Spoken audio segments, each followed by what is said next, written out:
Okay, so let's begin today's class now. See, uh, we start from where we left last time.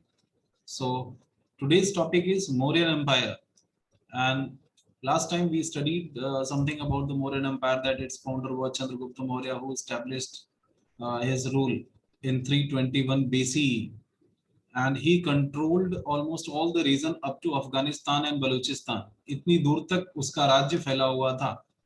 If you see this map, you'll find that this whole area, which is just pink in color, came under Chandragupta Maurya's empire around 300 BC. So he was such a great ruler. उसके बाद उसका लड़का बिंदुसार राजा बनता है. Bindusar was also a good ruler, at least in the sense that he neither acquired any new area, but he did not allow any area to be cut off from his empire. उसने ना तो कोई नया राज्य जीता, लेकिन ना ही उसने कुछ खोया. मतलब उसने विन भी नहीं किया तो लॉस भी नहीं किया. तो इतना बड़ा एम्पायर को बचा के रखना, ये भी बहुत बड़ी बात होती थी. He was equally great, equally good. उसके बाद उसका लड़का होता है अशोक, जो कि ग्रैंडसन है चंद्रगुप्त मौर्य का. He did a great job that he acquired this place, Kalinga, जो उड़ीसा का इलाका है. तो इस इलाके को उसने जीता. ये उसकी बड़ी उपलब्धि हम कह सकते हैं. ठीक है. So the foundation of the Mauryan Empire opens a new era in history of India. कैसे? पहली चीज तो पॉलिटिकल यूनिटी. जो पॉलिटिकल यूनिटी इस दौर मौर्यन एम्पायर के टाइम पे आई थी, उतनी बड़ी पॉलिटिकल यूनिटी आज तक नहीं आई. So whole India, not just India, greater India, in which Pakistan, Afghanistan, Balochistan, all these places were also the part of India. इतना बड़ा इंडिया आज तक नहीं बना. Even Britishers also could not make such a grand India. इतना बड़ा, इतना vast India तो अंग्रेजों के टाइम पे भी नहीं है. आप यूं कह सकते हो कि सबसे बड़ा भारत अगर किसी के जमाने में हुआ है तो अशोक के. उतना बड़ा, उतना वास्ट आज तक नहीं हुआ. So you have to understand, you have to see this first. Is that okay? छोटा एम्पायर था नीचे के साइड में, साउथ साइड में, उसे अशोक नहीं जीत पाए थे. किसको सर? ये जो नीचे के साइड में, साउथ साइड में, ये चोला एम्पायर? Yes sir. नहीं नहीं, ये चोला एम्पायर या इधर जो है थोड़ा सा जिसको हम असम वगैरह का रीजन कहते हैं ना, ये वाले इलाके ऐसे थे जिन्हें अशोक ने जीता नहीं था और उसकी आवश्यकता भी नहीं थी कोई खास ऐसी. तो ये एक महत्वपूर्ण चीज है जो आपको जाननी चाहिए कि ऑलमोस्ट ये पूरा इलाका अशोक ने अपने कब्जे में लेके रखा हुआ था. This is one.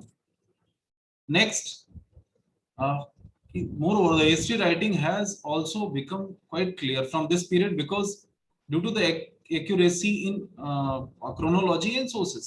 इस दौर से हम इतिहास के बारे में बहुत अच्छी तरह से जान पाते हैं, क्योंकि इस जमाने में हमारे पास बहुत सारे इंडिजीनियस और फॉरेन लिटरेरी रिसोर्सेज अवेलेबल हैं. इसके पहले के इतिहास के बारे में हमें कुछ जानकारी नहीं है, क्योंकि इसके पहले के इतिहास के बारे में कुछ लिखा नहीं है. इस दौर से लिखा जाना शुरू हुआ. कैसे?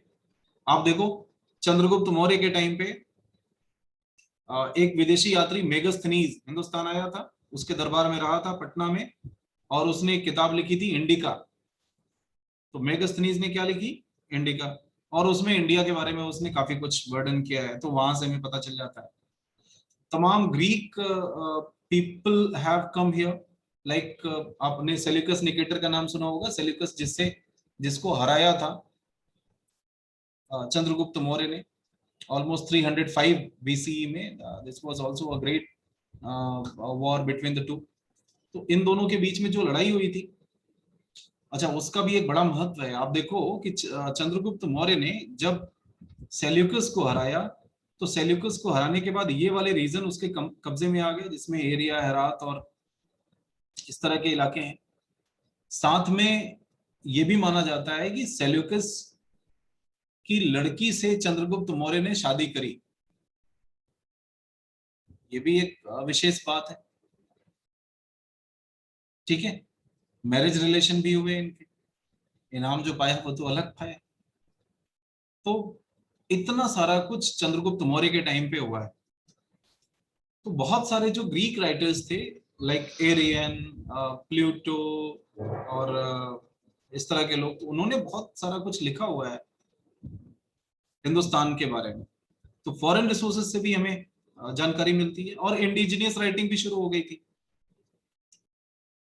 जैसे चंद्रगुप्त मौर्य के दरबार में सबसे बड़ा राइटर तो चाणक्य खुद था, कौटिल्य, जिसने अर्थशास्त्र लिखा। उससे भी हमें राज्य के बारे में बहुत जानकारी होती है, और इसी तरह के बहुत सारे ग्रंथ लिखे गए इस दौर में। एक और महत्वपूर्ण चीज की, जितने ग्रंथ लिखे गए उतने ही हमें एपिग्राफिकल रिकॉर्ड्स मिलते हैं। एपिग्राफिक जानते हो? शिलालेख। अशोक पहला राजा था जिसने पत्थरों पर लिखवाना शुरू किया, शिलालेख मिले। Epigraphy means the study of inscriptions.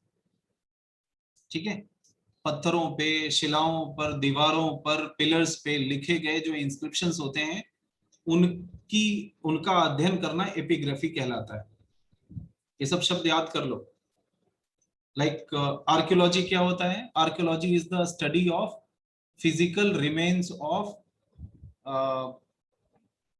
Art and craft और बिल्डिंग। पुरानी बिल्डिंग्स या क्राफ्ट का जो स्टडी किया जाता है, फिजिकल रिमेन्स उनकी स्टडी करी जाती है, भग्नावशेष अध्ययन किए जाते हैं खुदाई उदाई करके, उसे कहते हैं आर्कियोलॉजी। ठीक है, पुरानी संस्कृतियों को जो अध्ययन करता है वो होता है एंथ्रोपोलॉजी। तो anthropology means study of ancient culture.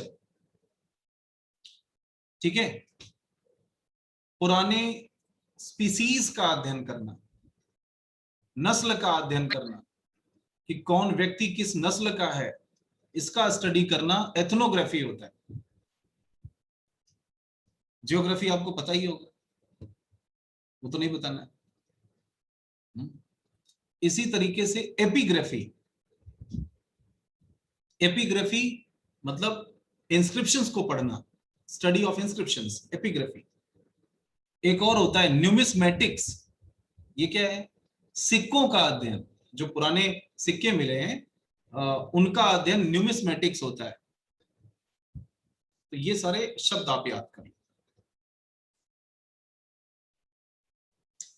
Next topic is sources to know about Mauryan history. Mauryan history जानने के हमारे पास साधन क्या है? बहुत सारे साधन है, देखते हैं। इधर हम पढ़ेंगे लिटरेरी सोर्सेस के बारे में। उसके पहले थोड़ी सी चीजें जान ले। देखो, दो तरह के सोर्सेस इस दौर के मिले हुए हैं, लिटरेरी सोर्सेस और आर्कियोलॉजिकल सोर्सेस। लिखे हुए जो साधन हैं उनसे, और आर्कियोलॉजिकल मतलब जो खुदाइयों में प्राप्त हुए हैं उनसे। तो दो साधन है, आर्कियोलॉजिकल और लिटरेरी। इन्हीं दोनों साधनों से हम मौर्यन हिस्ट्री के बारे में जानते हैं। तो फटाफट हम समझ लेते हैं मौर्यन हिस्ट्री के बारे में थोड़ा बहुत। लाइक 321-322 के आसपास इसकी स्टैब्लिशमेंट हुई। चंद्रगुप्त मौर्य ने इसको स्टैब्लिश किया था। और चंद्रगुप्त मौर्य से पहले जो है नंदा डायनेस्टी की शासन था, जिसमें धनानंद शासन कर रहे थे। ठीक है, अब इस दौर में लिटरेरी सोर्सेस मतलब लिखित सामग्री कौन कौन से मौजूद हैं। तो यहाँ पे हम लेखक और उनके सामग्री और चीजों के बारे में उसमें लिखा क्या है ये सब बताएंगे।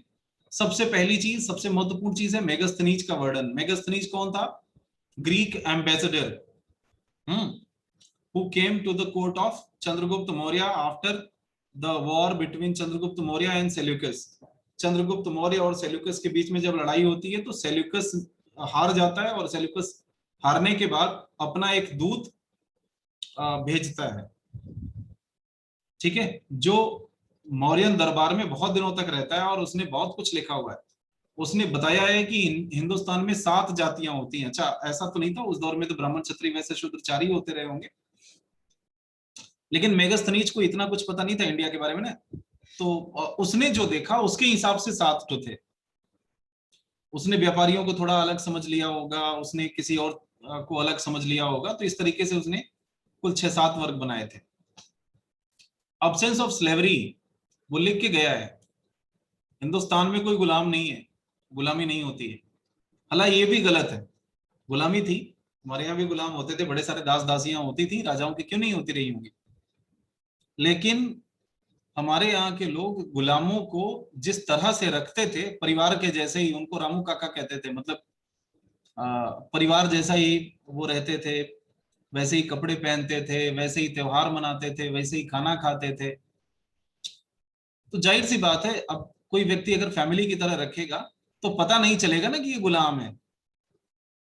हमारे यहाँ गुलामों के साथ बहुत बर्बरता वाला व्यवहार नहीं होता था जैसे ग्रीक में होता था। ग्रीस में क्या होता था, तो गुलाम मारे पीटे जाते थे, अलग रखे जाते थे, भोजन नहीं दिया जाता था, बहुत प्रताड़ित किया जाता था, उनके ऊपर दुनिया भर के प्रतिबंध होते थे। ऐसी स्थिति हमारे यहाँ नहीं थी। तो चूंकि ये मेगास्थनीज ग्रीस से ही आया हुआ था, तो इसे अपने यहाँ के गुलाम याद थे, उसे समझ में आता गुलाम तो यार ऐसे होते हैं, इनके यहाँ तो अलग ही टाइप के हैं, तो शायद यहाँ गुलाम नहीं है, यहाँ सब परिवार है, नौकर होते हैं बस। और अब्सेंस ऑफ मनी लेंडिंग, यहाँ कोई किसी को जो है वो मनी लेंडिंग नहीं करता, मतलब पैसे उधार देकर के ब्याज ब्याज वाला धंधा नहीं है। हर आदमी संपन्न है, कोई किसी से उधार लेता ही नहीं, तो मनी लेंडिंग बैंकिंग की जरूरत नहीं है। ऐसा कौन मानता था, मेगास्थनीज।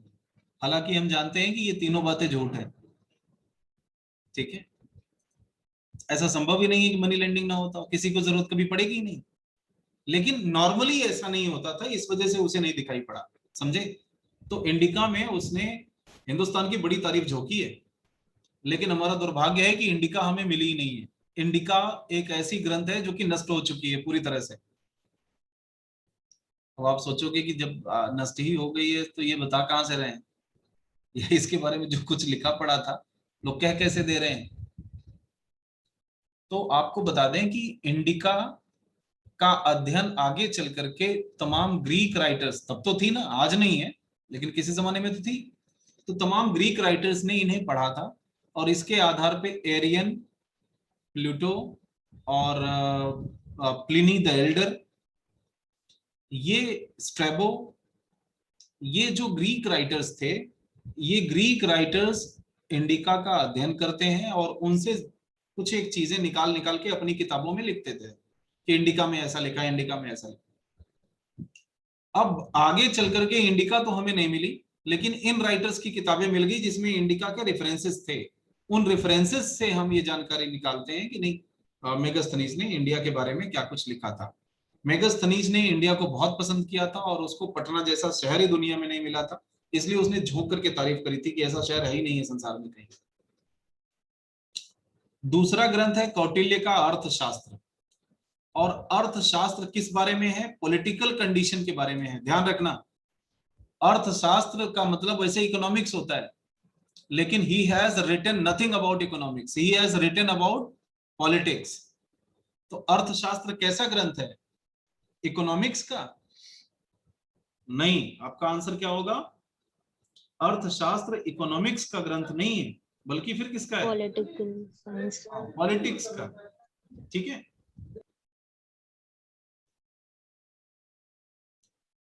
चलिए दूसरी बात हो गई।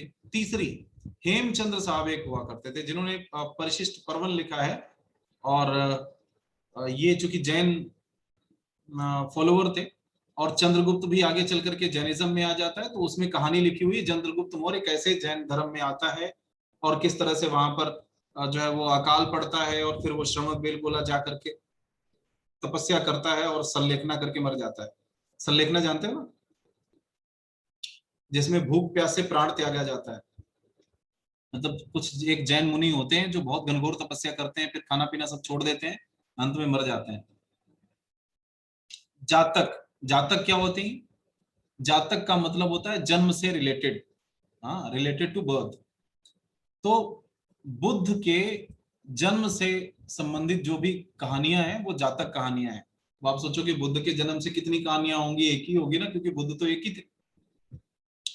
जी, बुद्ध एक ही थे, लेकिन ऐसा माना जाता है कि बुद्ध जो है वो कोई अचानक से नहीं बनता।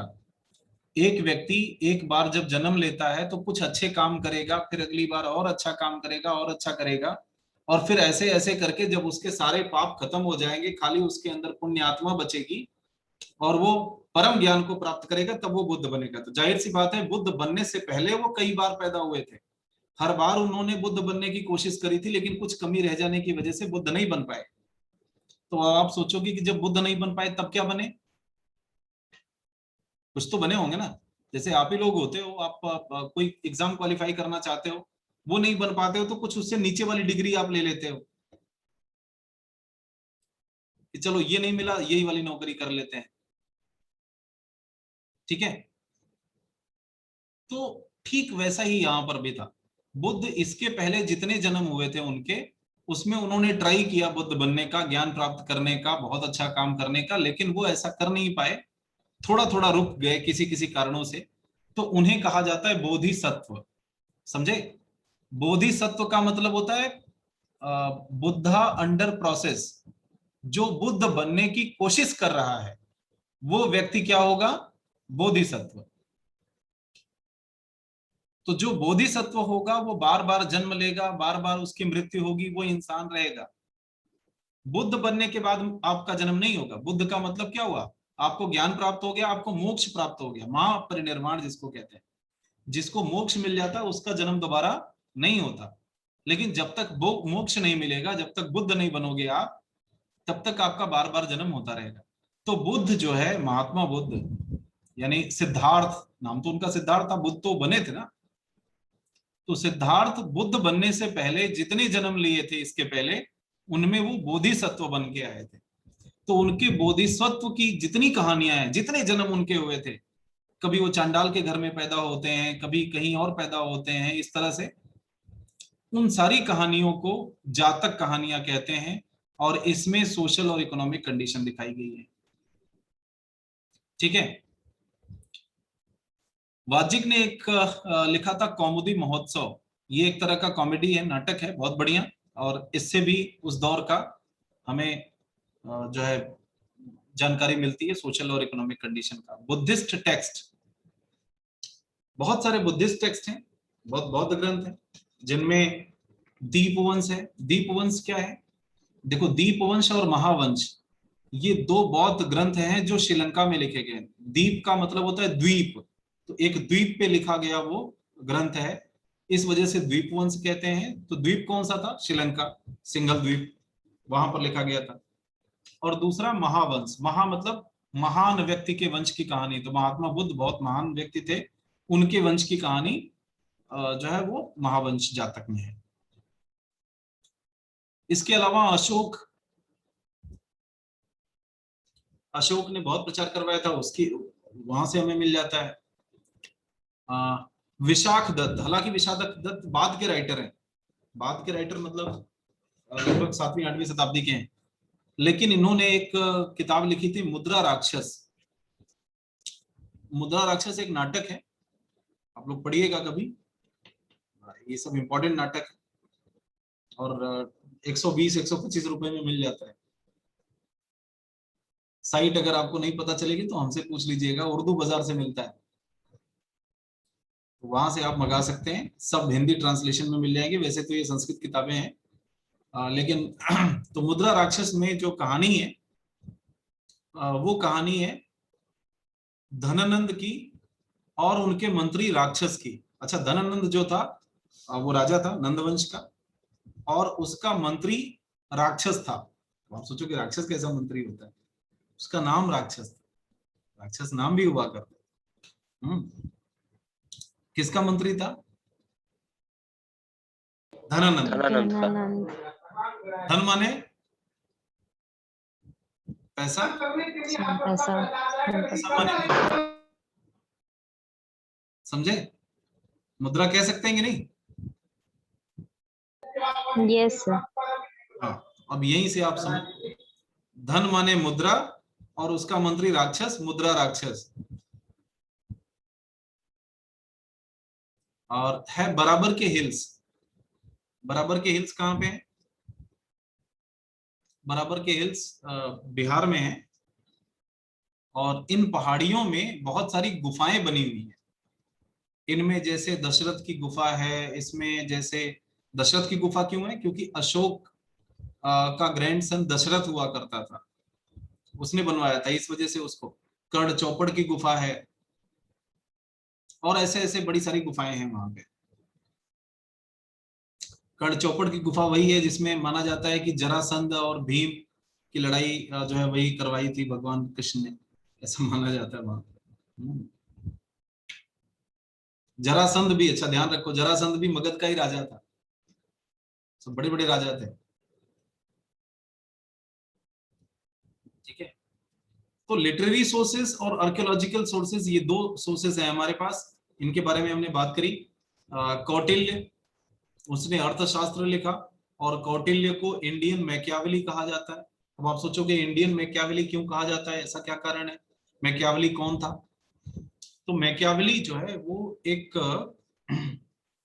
ग्रीक फिलोसोफर था, ठीक है, जिसने ग्रंथ लिखा था, एक बुक लिखी थी जिसका नाम है द प्रिंस। ठीक है, और प्रिंस में उसने क्या किया, राजा को कैसा होना चाहिए उसमें बताया। उसमें निरंकुश राजा, जिसको हम कहते हैं निरंकुश राजा, यानी अब्सोल्यूट मोनार्क, डिक्टेटर, वो कैसा होना चाहिए, उसके गुणों के बारे में लिखा गया है। तो जैसे मैकियावेली ने एक राजा को कैसा होना चाहिए अपने ग्रंथ में लिखा, राजा के कार्य और ड्यूटीज लिखे, क्वालिटीज बताई, ठीक उसी तरह से कौटिल्य ने भी अपने जमाने के राजा के बारे में लिखा कि राजा को ऐसा होना चाहिए, ये करना चाहिए, ये नहीं करना चाहिए। तो इस तरीके से he was also like Machiavelli, इसी वजह से उसको इंडियन मैकियावेली कहते हैं। और अर्थशास्त्र कहते हैं कि ये किताब एक ब्राह्मण के घर में कहीं बहुत दिनों से पड़ी थी, इसके मैन्युस्क्रिप्ट्स जो है उस पे ताड़पत्रों पे लिखे हुए थे, उसको खुद ही नहीं पता ये ऐसी पुरानी राइटिंग में थी। तो बहुत वर्षों के बाद एक बार उसे कर्नाटका विश्वविद्यालय में एक जो है लाइब्रेरियन थे जिनका नाम था आर श्याम शास्त्री, तो वो व्यक्ति उठा करके अपने घर में, वो कूड़े जैसी किताब पुरानी लग रही थी, उठा के ले आया, आर श्याम शास्त्री साहब को दे दिया कि देखिए आपके शायद काम की हो, लाइब्रेरी में रख लीजिए, बड़ी पुरानी किताब है, मुझे तो समझ नहीं आती क्या है। आर श्याम शास्त्री ने उस पर अध्ययन करना शुरू किया, पढ़ना शुरू किया, उसे उनके पुराने लेटर्स और अक्षर मिलाए और उनका ट्रांसलेशन किया इंग्लिश में, और तब उन्होंने डिक्लेयर किया कि ये कौटिल्य के द्वारा लिखी गई ओरिजिनल अर्थशास्त्र है।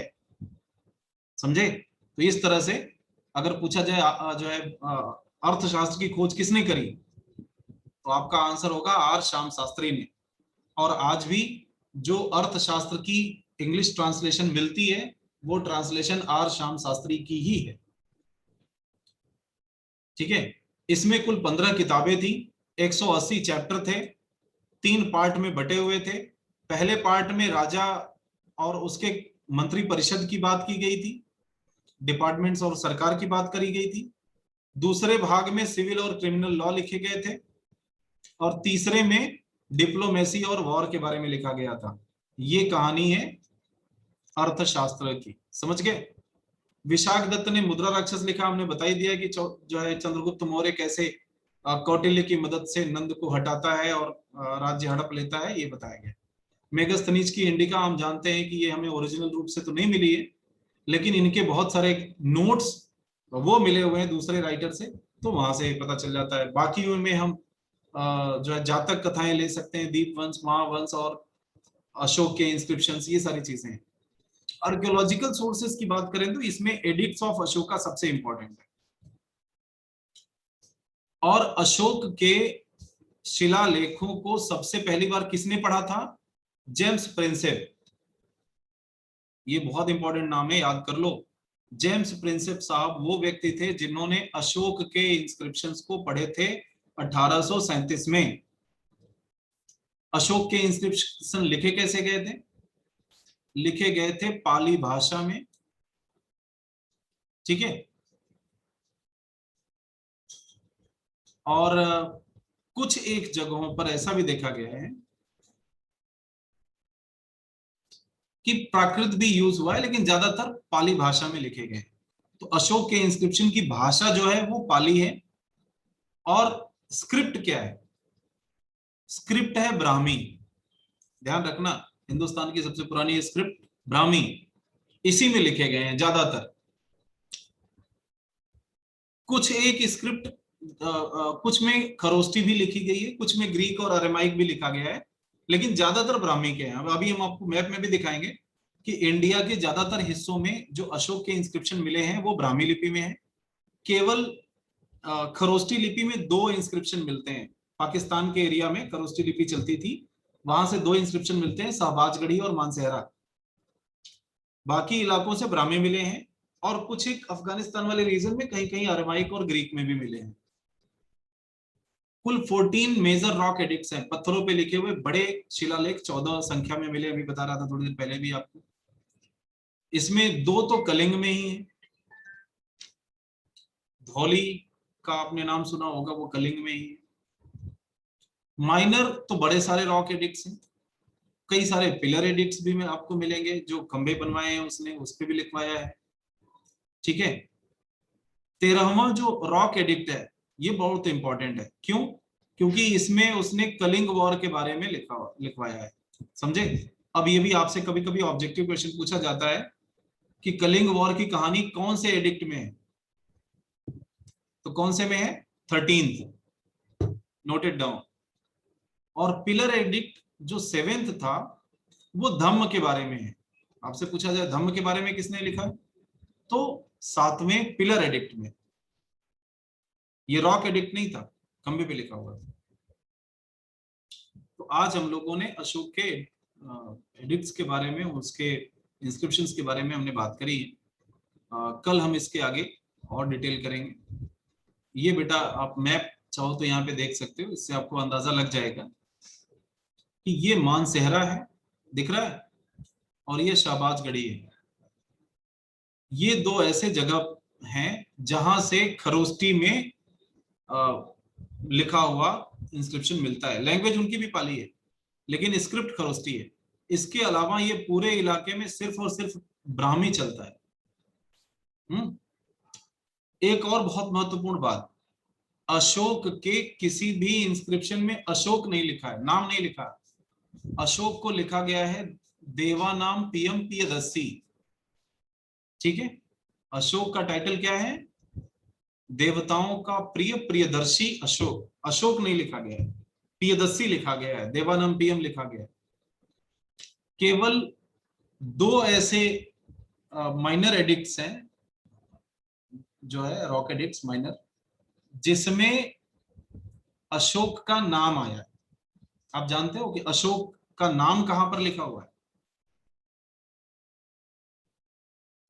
वो है, यहां पर आता है मास्की और यहां पर गुर्जरा। तो गुर्जरा और मास्की ये दोनों माइनर रॉक एडिक्ट्स हैं। केवल यहीं पर अशोक का नाम भी लिखा है, मतलब इसमें पूरा लिखा है देवानाम पीएम प्रियदर्शी अशोक। इनको छोड़ दिया जाए तो बाकी और किसी भी इंस्क्रिप्शन में अशोक नहीं लिखा है। देवानाम पीएम प्रियदर्शी तो लिखा है, अशोक नहीं लिखा है। So this one is quite important to understand, to know. आज के लिए बस इतना ही, फिर मिलेंगे कल और पढ़ेंगे आगे। ठीक है? Okay, have a nice day.